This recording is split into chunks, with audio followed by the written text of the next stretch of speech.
Hi guys.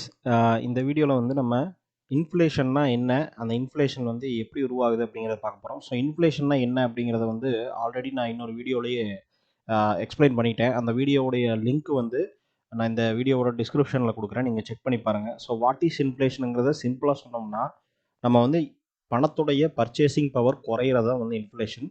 பணத்துடைய மதிப்பை அது இழக்குது. அதாவது ஒரு ரூ. 100 நோட்டு எப்படி ரூ. 50 நோட்டாக மாறுது அப்படிங்கிறது தான் வந்து இன்ஃப்ளேஷன். அதுக்கு வந்து டீட்டெயில்டாக வீடியோஸ் நான் வந்து கீழே கொடுத்துருக்கேன், அதை வந்து நீங்கள் செக் பண்ணி பாருங்கள். ஸோ இப்போ இந்த வீடியோவில் வந்து நம்ம டைப் ஆஃப் இன்ஃப்ளேஷன் அப்படிங்கிறத நம்ம பார்க்க போகிறோம். ஸோ இந்த டைப் ஆஃப் இன்ஃப்ளேஷன்னா என்ன, அதாவது இன்ஃப்ளேஷன் வந்து எப்படி உருவாகுது, அதில் ஒரு 3 டைப் இருக்குது. ஓகேங்களா, 3 டைப்பாக தான் இன்ஃப்ளேஷன் உருவாகும். இந்த 3 டைப்பில் தான் மாறி மாறி மாறி உருவாகிட்டு இருக்கும். ஸோ அந்த 3 டைப் என்ன, அது என்ன ரீசன்னால இன்ஃப்ளேஷன் உருவாகுது அப்படிங்கிறத வந்து நம்ம பார்க்க போகிறோம். ஸோ ஃபஸ்ட்டு வந்து டிமாண்டு புல் இன்ஃப்ளேஷன் அப்படின்னு சொல்லுவாங்க. டிமாண்டு புல் இன்ஃப்ளேஷன் அப்படின்னா பொதுவாகவே நமக்கு வந்து பார்த்தீங்கன்னா, ஸோ டிமாண்ட் புல் இன்ஃப்ளேஷன் அப்படிங்கிறது வந்து பொதுவாகவே நமக்கு இன்ட்ரெஸ்ட் ரேட்டை வந்து கம்மி பண்ணுறப்போ உருவாகிற இன்ஃப்ளேஷன். அதாவது வந்து கவர்மெண்ட் தான் இதுக்கு வந்து மெயின் ரீசன். இப்போ கவர்மெண்ட் என்ன பண்ணுவாங்க அப்படின்னா, எக்கனாமிக் ஆக்டிவிட்டி இன்க்ரீஸ் பண்ணணும், க்ரோத் ஆகணும் அப்படிங்கிறதுனால ஒரு ஸ்டிமுலேட் பண்ணணும், பீப்புள்ஸ் வந்து ஸ்பெண்டிங் பவர் கொண்டு வரணும் அப்படிங்கிறதுக்காக என்ன பண்ணுவாங்கன்னா, இன்ட்ரெஸ்ட் ரேட்டை வந்து லோ பண்ணுவாங்க. ஸோ இந்த இன்ட்ரெஸ்ட் ரேட் லோ பண்ணுறதுக்கு நிறைய ஒரு சில வேறு எக்கனாமிக்கல் ரீசனும் இருக்குது. ஆனால் இன்ட்ரெஸ்ட் ரேட்டை வந்து லோ பண்ணாங்க அப்படின்னா என்ன ஆகும் அப்படின்னா, மணி சப்ளை வந்து அதிகமாகும். ஸோ எக்கனாமியில் வந்து மணி சப்ளை வந்து இன்க்ரீஸ் ஆகும். ஸோ மணி சப்ளை வந்து இன்க்ரீஸ் ஆகும்போது என்ன ஆகும் அப்படின்னு கேட்டிங்கன்னா, மக்கள்கிட்ட வந்து லோயர் இன்ட்ரெஸ்ட்டில், அதாவது சீப்பான இன்ட்ரெஸ்ட்டில் வந்து நிறைய பணம் வந்து வெளியே வரும். ஸோ இப்போ ஒரு 100 கார் தேவைப்படுற இடத்துல, 100 கார் வாங்குற இடத்துல 200 காராக வந்து வாங்குறதுக்கு டிமாண்ட் வந்து கிரியேட் ஆகும் நார்மலாகவே. ஸோ அப்படி டிமாண்ட் கிரியேட் ஆகும்போது ப்ரொடக்ஷன் கெப்பாசிட்டி, அதாவது வந்து ஒவ்வொரு கம்பெனி, ஒவ்வொரு பிஸ்னஸ், ஒவ்வொரு ப்ராடக்ட்டுக்கும் ப்ரொடக்ஷன் கெப்பாசிட்டின்னு ஒன்று இருக்கும். அது நார்மலாக வந்து அவங்க டிமாண்டு அனலைசஸ் வந்து பண்ணி வச்சுருப்பாங்க. அதாவது வருஷத்துக்கு இவ்வளோ கார் விற்கும், அதிகபட்சமாக இவ்வளோ, குறைஞ்சபட்சமாக இவ்வளோ அப்படிங்கிற மாதிரி ஒரு கால்குலேஷன் போட்டு வச்சுருப்பாங்க. ஏன்னா அதுக்கு மேலே அவங்க ப்ரொடக்ஷன் பண்ணால் சும்மா தான் வச்சுருக்கணும். ஸோ இந்த காருக்கு மட்டும் கிடையாது, நிறைய வந்து பொருளுக்கு வந்து இதுதான் வந்து ஒரு மெயின் கான்செப்ட். ஸோ இந்த டிமாண்டு ஃபோர்காஸ்டிங் அப்படிங்கிறது வந்து எல்லாருமே பண்ணி வச்சுருப்பாங்க. அப்படி என்ன ஆகும்னா, ப்ரொடக்ஷன் கெப்பாசிட்டியை தாண்டி டிமாண்டு கிரியேட் ஆகும்போது நமக்கு வந்து ஃபீவர் ப்ராடக்ட்ஸ் தான் இருக்குது. அதாவது கொஞ்சமான ப்ராடக்ட்ஸ் தான் இருக்குது, அதுக்கு வந்து அதிகமான டிமாண்ட் வந்து கிரியேட் ஆகுது. அப்போ என்ன ஆகும் அப்படின்னா, ஆட்டோமேட்டிக்காக ப்ரைஸ் வந்து ரைஸ் ஆகிடும். ஏன்னா நீங்கள் ஒரு 4 பேர் போய் ஒரு பொருள் வாங்குற இடத்துல 10 பேர் போனாங்க அப்படின்னா யார் கொடுக்குறது அப்படிங்கிற அந்த சேம் எக்கனாமிக் கான்செப்ட் வரும், சப்ளை அண்ட் டிமாண்ட் கான்செப்ட். அதனால வந்து நார்மலாகவே ஒவ்வொரு இடத்துலையும் சின்ன சின்ன சின்ன சின்ன விலை ஏறும். அப்படி விலை ஏறும்போது என்ன ஆகும்னா, ஆட்டோமேட்டிக்காகவே என்ன ஆகிடும், பணம் வந்து அதோடைய மதிப்பு இழக்க ஆரம்பிச்சிடும். ஆனால் லோயஸ்ட் இன்ட்ரெஸ்ட்டில் தானே இருக்குது அப்படிங்கும்போது லோயஸ்ட் இன்ட்ரெஸ்ட்லேயே வந்து மெயின்டைன் ஆகாது, சரிங்களா, எக்கனாமி. அப்போது கொஞ்ச நாள் கழிச்சு அது இன்ட்ரெஸ்ட் இன்க்ரீஸ் தான் ஆக போகுது. அப்போ திரும்பவும் வந்து இந்த ப்ரைஸ் எல்லாம் வந்து ரெடியூஸ் பண்ணுவாங்களான்னா, ஒரு சில கூட்ஸுக்கு வந்து ரெடியூஸ் ஆகும், ஒரு சில கூட்ஸுக்கு வந்து ரெடியூஸ் ஆகாது. ஸோ அதனால இந்த இடத்துலையும் வந்து இன்ட்ரெஸ்ட் ரேட்டை கம்மி பண்ணுறதுனால பணத்துடைய மதிப்பு வந்து அதை இழக்குது. காரணம் என்னென்னா, மணி சப்ளை இன்க்ரீஸ் ஆகுது. அப்போ வந்து பீப்புள்ஸ் வந்து லோயர் இன்ட்ரெஸ்ட்டில் நிறைய வந்து வாங்குறதுக்கு நிறைய பணம் அவங்க கையில் வரும். அப்போ வந்து என்ன ஆகும் அப்படின்னா, ப்ரைஸை வந்து இன்க்ரீஸ் பண்ணிடுவாங்க. ஏன்னா ப்ரொடக்ஷன் கெப்பாசிட்டியோடவுமே அதிகமான டிமாண்ட் இருக்கிறதுனால இப்போது ப்ரைஸ் இன்க்ரீஸ் பண்ணி தான் ஆகணும். இது நார்மல் எக்கனாமிக் ஆக்டிவிட்டி, அதனால் வந்து இன்க்ரீஸ் ஆகிடும். ஸோ இதுதான் வந்து ஃபஸ்ட்டு வந்து டிமாண்ட் புல் இன்ஃப்ளேஷன் அப்படின்னு சொல்கிறது. இப்போ அடுத்து வந்து பார்த்தீங்கன்னா, காஸ்ட் புஷ் இன்ஃப்ளேஷன் அப்படின்னு சொல்லுவாங்க.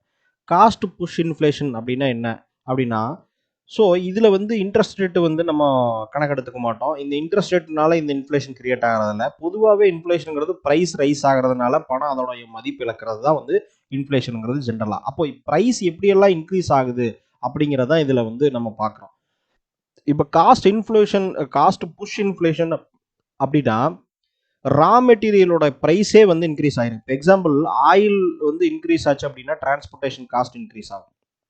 டிரான்ஸ்போர்ட்டேஷன் காஸ்ட் இன்க்ரீஸ் ஆச்சு அப்படின்னா அது வந்து அதோடைய ப்ராடக்ட்ஸ்லேயும் வந்து ரெஃப்ளெக்ட் ஆகும். ஸோ அதனாலையும் வந்து என்ன ஆகும், ப்ரைஸ் வந்து இன்க்ரீஸ் ஆகும். ஸோ இப்படியும் வந்து ப்ரைஸ் இன்க்ரீஸ் ஆகும். அதாவது வந்து இன்புட் ப்ரொடக்ஷன் உண்டான input. So oil cost increase ஆச்சுன்னா ஆகும். அதே மாதிரி ரா மெட்டீரியல், ஸ்டீலு, இந்த மாதிரியான ரா மெட்டீரியல்ஸ் உடைய காஸ்ட் வந்து இன்க்ரீஸ் ஆச்சு அப்படின்னாலும் அது வந்து ப்ரைஸில் தான் வந்து ரிஃப்ளெக்ட் ஆகும்.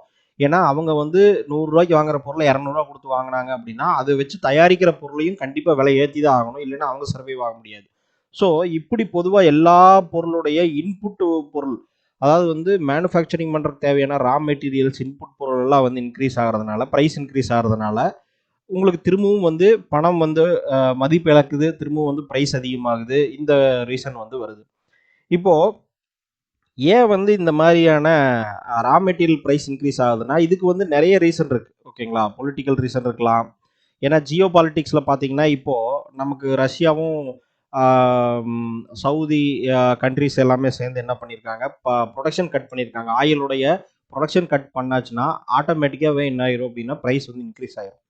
ஸோ இந்த ப்ரைஸ் இன்க்ரீஸ் ஆச்சு அப்படின்னா எகெயின் வந்து என்ன ஆகிடும், நமக்கு வந்து அதை ஒட்டி இருக்கிற எல்லா பொருளுடைய ரா மெட்டீரியல், இந்த ஆயில ரா மெட்டீரியல் யூஸ் பண்ணக்கூடிய எல்லா பொருளுடைய ப்ரைஸும் வந்து இன்க்ரீஸ் ஆயிரும். ஸோ இதனாலையும் இன்ஃப்ளேஷன் கிரியேட் ஆகுது. ஆனால் இது வந்து காஸ்ட் புஷ் பண்ணுறதுனால இன்ஃப்ளேஷன் கிரியேட் ஆகுது. அதனால காஸ்ட் புஷ் இன்ஃப்ளேஷன் சொல்கிறோம். இன்னொன்று வந்து பில்டின் இன்ஃப்ளேஷன். பில்டின் இன்ஃப்ளேஷன் அப்படின்னா என்னென்னா, இப்போ மக்கள் வந்து இன்ஃப்ளேஷன் வந்து இருக்கு அப்படிங்கிறத வந்து எல்லாத்துக்குமே தெரியும். இப்போ வருஷம் ப்ரைஸ் இன்க்ரீஸ் ஆகுது அப்படிங்கிறது எல்லாத்துக்குமே தெரியும். இப்போ வருஷம் ப்ரைஸ் இன்க்ரீஸ் ஆகிறதுனால எல்லா லேபர்ஸும், ஏன்னா 90% ஆஃப் பீப்புள்ஸ் வந்து ஒர்க்கர்ஸ், அதாவது வந்து வேலைக்கு போகிறவங்க. இப்போ எல்லாருமே வருஷம் என்ன கேட்குறாங்க, நம்மளே வந்து ஒரு கம்பெனியில் வேலை செஞ்சோம்னா என்ன கேட்போம், எனக்கு வந்து அடுத்த வருஷம் இன்னும் கொஞ்சம் சம்பளம் அதிகமாக வேணும், எனக்கு வந்து வருஷம் சம்பளம் வந்து ஒரு 10% அது இன்க்ரீஸ் ஆகணும், 5% அது இன்க்ரீஸ் ஆகணும் அப்படிங்கிறத வந்து எல்லாருமே எதிர்பார்க்குறது. இது காமனாக இருக்கிற டேர்ம்ஸ். அப்போ என்ன ஆகுதுன்னா, பொருளுடைய விலைகளில் அதிகமாகும் போது வருஷம் இன்ஃப்ளேஷன் வந்து அதிகமாகும் அப்படிங்கிற தாட் மைண்டுக்குள்ளே வந்து மக்களுக்கு வந்துருச்சு அப்படின்னாலே, இப்போ இன்னைக்கு பொருள் இன்க்ரீஸ் ஆயிருக்கு, இப்போ இதை விட அதிகமாகும் அடுத்த வருஷம் அப்படிங்கிற தாட் மைண்டில் வரதுனால நம்ம வந்து நம்மளுடைய வேஜஸ், அதாவது வந்து சேலரி எல்லாமே வந்து இன்க்ரீஸ் பண்ணணும் அப்படின்னு சொல்லி எதிர்பார்ப்போம். ஸோ இப்படி பண்ணுறதுனால நமக்கு என்ன ஆகும் அப்படின்னா, எகெயின் வந்து யாரெல்லாம் சேலரி கொடுக்குறாங்களோ அந்த பிஸ்னஸ் ஹவுசஸ் எல்லாமே வந்து சேலரி அதிகம் பண்ணி தான் ஆகணும், இல்லைன்னா நிறைய வந்து வேலையை விட்டு வேற கம்பெனிக்கு போவாங்க, இல்லை வெளியே போவாங்க. ஸோ இந்த மாதிரி நடக்கும். அதனால என்ன பண்ணுவாங்கன்னா, இவங்க சேலரி இன்க்ரீஸ் பண்ணுவாங்க. அந்த சேலரி இன்க்ரீஸ் பண்ணுறதை என்ன பண்ணுவாங்கன்னா, அவங்களோட கிளைண்ட்டுக்கு வந்து எகெயின் வந்து பில்லாக வந்து இன்க்ரீஸ் பண்ணுவாங்க. ஸோ இல்லை ப்ராடக்டில் வந்து அந்த ப்ரைஸை வந்து இன்க்ரீஸ் பண்ணுவாங்க. இந்த மாதிரி நடக்கும்போது எகெயின் வந்து மக்கள் வந்து அதிகமான பணத்தை எதிர்பார்க்கறதுனால பணத்துடைய சப்ளை வந்து எகெயின் வந்து நீடு வந்து டிமாண்ட் வந்து அதிகமாகும். ஸோ அப்போது பிஸ்னஸ் எல்லாமே வந்து வேஜஸ் அதிகமாக கொடுக்கும்போது அவங்களோட அந்த ப்ரைஸிங் எல்லாமே வந்து ப்ராடக்ட்டில் தான் ரெஃப்ளெக்ட் ஆகும். ஸோ எகெயின் வந்து இதனால இன்ஃப்ளேஷன் வந்து கிரியேட் ஆகும். ஸோ இது வந்து பில்டின் இன்ஃப்ளேஷன் அப்படின்னு சொல்லுவாங்க.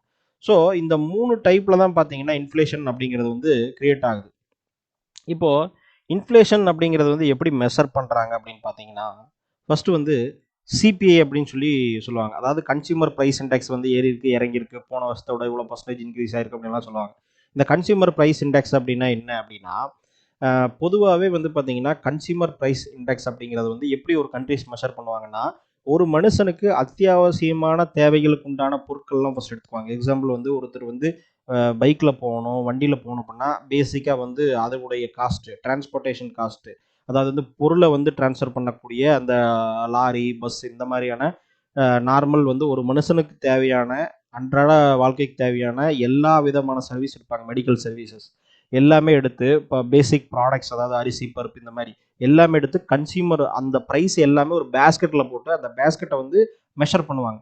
அதாவது ஒரு மனுஷன் வாழ்றதுக்கு தேவையான என்னென்ன விஷயங்கள்லாம் தேவையோ அதை ஒரு 20-30 ப்ராடக்ட் இருக்குது வேறு இண்டஸ்ட்ரியில் அப்படின்னா இது பேசிக் நீடு. அந்த அப்ராப்ரியேட் நீடுடைய ப்ராடக்ட்ஸ் எல்லாத்தையும் ஒரு பேஸ்கெட்டில் போட்டு அந்த பேஸ்கெட்டுடைய ஓவரால் ஆவரேஜ் ப்ரைஸை வந்து எடுத்தாங்க அப்படின்னா அந்த ப்ரைஸு போன வருஷம் இருந்த ப்ரைஸை விட, போன வருஷம் அதே பேஸ்கெட்டில் இருந்த ப்ரைஸை விட இன்க்ரீஸ் ஆயிருக்கா டிக்ரீஸ் ஆயிருக்கான்னு பார்ப்பாங்க. ஸோ இப்போ போன வருஷம் அதே பேஸ்கெட்டோட ப்ரைஸ் வந்து 100 ரூபா இருக்குது அப்படின்னா எக்ஸாம்பிளுக்கு, அடுத்த வருஷம் இந்த வருஷம் அதே பேஸ்கெட்டுடைய ப்ரைஸ் வந்து 120 ரூபா வந்திருக்குது அப்படின்னா 20% வந்து இன்க்ரீஸ் ஆயிருக்குன்னு அர்த்தம். கரெக்டுங்களா? 20%. அப்போது ஓவராலாக வந்து ஓகே இன்ஃப்ளேஷன் வந்து கிரியேட் ஆயிருக்கு அப்படிங்கிறத வந்து ஈஸியாக அவங்க வந்து மெஷர் பண்ணிக்குவாங்க. நம்மளுமே வந்து சிபிஐ கன்சியூமர் ப்ரைஸ் இண்டெக்ஸ் அப்படின்னு சொல்லி நீங்கள் கூகுளில் சர்ச் பண்ணிங்கனாலே, இந்தியாவுடைய சர்ச் பண்ணிங்கனாலே வரும். அதோட ரிப்போர்ட்டை பார்த்தீங்கனாலே உங்களுக்கு தெரிஞ்சிடும். ஓகே கூட்ஸ் எல்லாம் இன்க்ரீஸ் ஆயிருக்கு, எவ்வளோ பர்சன்டேஜ் இன்க்ரீஸ் ஆயிருக்கு, அது ஹிஸ்டாரிக்கலாக எந்த அளவுக்கு இன்க்ரீஸ் ஆயிருக்கு அப்படிங்கிறதெல்லாம் உங்களால் கண்டுபிடிக்க முடியும். ஏன்னா இப்போ ஒரு 20% இன்க்ரீஸுங்கிறது ஒரு வகையாக இருக்கலாம், இல்லை வந்து 30-40% இன்க்ரீஸுங்கிறது ரொம்ப அதிகமாக இருக்கலாம். அப்படிங்கும்போது உங்களுக்கு இன்ஃப்ளேஷன் எந்த அளவுக்கு ஸ்ட்ராங்காக இருக்குது அப்படிங்கிறத உங்களாலையும் தெரிஞ்சுக்க முடியும். இதை பார்க்கணும்னா சிபிஐ, இந்த சிபிஐ வந்து ஒவ்வொரு நாட்டுக்குமே இருக்குது. எல்லா நாட்டுமே எல்லா கவர்மெண்ட்டுமே மெஷர் பண்ணி ரிலீஸ் பண்ணுவாங்க. நீங்கள் எந்த கவர்மெண்ட் எந்த நாட்டுக்கு நீங்கள் சிபிஐ பார்க்கணுனாலும் கூகுளில் சர்ச் பண்ணிங்கன்னா உங்களுக்கு கிடைக்கும். அதை நான் இன்னொரு வீடியோவில் வேணால் போடுறேன், அந்த எக்கனாமிக் இண்டிகேட்டர்ஸ் எல்லாம் எப்படி பார்க்கணும் அப்படிங்கிறது. ஸோ அடுத்து வந்து பார்த்தீங்கன்னா டபிள்யூபிஐ அப்படிங்கிறது என்னன்னா ஹோல்சேல் ப்ரைஸ் இண்டெக்ஸ். அதாவது வந்து கன்சியூமர் ப்ரைஸ் இண்டெக்ஸுங்கிறது கன்சியூமர் கடைசியாக வாங்கக்கூடிய அந்த விலை. ஆனால் அதுக்கு முன்னாடியே வந்து பார்த்தீங்கன்னா ஹோல்சேல் ப்ரைஸ், அதாவது வந்து கன்சியூமர் கை கிடைக்கிறது வந்து நார்மல் ரீட்டைல் தான் கிடைக்கும், ஓகேங்களா. ஆனால் அதுக்கு முன்னாடி ரா மெட்டீரியல் பர்ச்சேஸ் பண்ணும்போது அதே மாதிரி ஹோல்சேலாக ஒரு ப்ராடக்டை வந்து சேல் பண்ணும்போது அங்கேயே வந்து மெஷர் பண்ணிடுவாங்க. ஸோ ஹோல்சேல் ப்ரைஸ் இன்க்ரீஸ் ஆச்சுனாலே நார்மலாக ரீட்டைல் ப்ரைஸும் இன்க்ரீஸ் ஆகிதான் ஆகும். ஏன்னா போன வருஷம் ஹோல்சேலுக்கு இவ்வளோ கொடுத்தாங்க, அதுக்கு அடுத்த வருஷம் இந்த வருஷம் வந்து அதிகமாக தான் இருக்குது அப்படிங்கும்போது ரீட்டைலே அது ஆட்டோமேட்டிக்காக அதிகமாயிடும். ஸோ அதனால் ஹோல்சேல் ப்ரைஸ் இண்டெக்ஸ் அப்படிங்கிறத வந்து மெஷர் பண்ணாலும் நமக்கு வந்து இன்ஃப்ளேஷன் அப்படிங்கிறத வந்து கனெக்ட் பண்ணிடலாம். முன்னாடியே வந்து இது 2 மெத்தட் ஜஸ்ட் அவ்வளோதான். இது வந்து ரெண்டையுமே கால்குலேட் பண்ணுவாங்க. ஸோ இதுக்கு கன்சியூமர் கைக்கு போய் சேரதுக்கு முன்னாடியே இருக்கிற அந்த ஹோல்சேல் ப்ரைஸ் இண்டெக்ஸை அவங்க வந்து செக் பண்ணாங்கன்னா ஈஸியாக வந்து இன்ஃப்ளேஷன் இருக்கா இல்லையாங்கிறத தெரிஞ்சுக்கலாம். இதுதான் 2 டைப் ஆஃப் மெஷர்மெண்ட் இன்ஃப்ளேஷன் அப்படிங்கிறது. ஸோ இந்த இன்ஃப்ளேஷன்னால என்ன ஆகுது அப்படின்னு கேட்டிங்கன்னா பணத்தோட மதிப்பு இழக்கிறதுனால இது மேக்ஸிமம் இதை கண்ட்ரோல் கொண்டு வரதுக்கு ஒரே ஒரு வழி தான் இருக்குது, இன்ட்ரெஸ்ட் ரேட்டை இன்க்ரீஸ் பண்ணுறது, இன்ட்ரெஸ்ட் ரேட்டை டிக்ரீஸ் பண்ணுறது.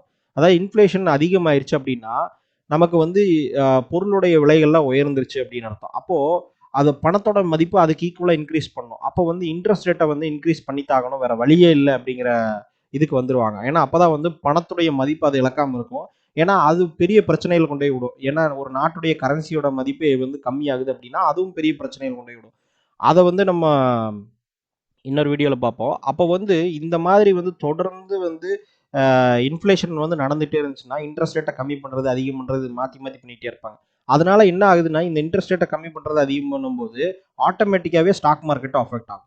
ஸ்டாக் மார்க்கெட் எப்படி அஃபெக்ட் ஆகும்னா ஃபண்டு வந்து லோயஸ்ட் இன்ட்ரெஸ்ட் கிடைக்கும் போது நமக்கு வந்து நிறைய இன்வெஸ்ட்மெண்ட் உள்ளே வரும், அதே மாதிரி க்ரோத்தும் இருக்கும். அதனால வந்து இப்போ ஸ்டாக்குடைய ப்ரைஸஸ் வந்து வேல்யூஷன்லாம் இன்க்ரீஸ் ஆகும். அதுவே வந்து இன்ட்ரெஸ்ட் ரேட் அதிகமாயிருச்சு அப்படின்னு கேட்டிங்கன்னா நமக்கு வந்து அந்த ஸ்டாக் மார்க்கெட் வந்து குறைய ஆரம்பிக்கும். ஏன்னா ஃபண்டு வந்து சீப்பாக கிடைக்காது. அதனால் வந்து மார்க்கெட்டுக்குள்ளே இருக்கிற மணி எல்லாம் வந்து வெளியே வந்து இன்ட்ரெஸ்ட் ரேட் இன்க்ரீஸ் ஆச்சுன்னா பாண்டு மார்க்கெட்டுக்கு போயிடும். ஏன்னா இன்ட்ரெஸ்ட் ரேட் இன்க்ரீஸ் ஆச்சுன்னா பாண்டு மார்க்கெட்டில் இன்க்ரீஸ் ஆகும். ஏன்னா பாண்டில் பெஸ்ட் ரிட்டர்ன் கிடைக்கும், ரிஸ்க் ஃப்ரீ ரிட்டர்ன். அதனால் வந்து பாண்டு மார்க்கெட்டுக்கு போயிடும். ஸோ இது வந்து ஒரு பிரச்சனை. பாண்ட் மார்க்கெட்டுக்கு போச்சு அப்படின்னாலும் நமக்கு ஸ்டாக் மார்க்கெட்லேருந்து எடுத்து பாண்ட் மார்க்கெட்டுக்கு போட்டுருவாங்க. ஸோ அதே மாதிரி இந்த இஷ்யூஸ்னால தொடர்ந்து மார்க்கெட்டுடைய சைக்கிள் அப்படிங்கிறது வந்து இன்ட்ரெஸ்ட் ரேட்டை பொறுத்து இருக்கும்.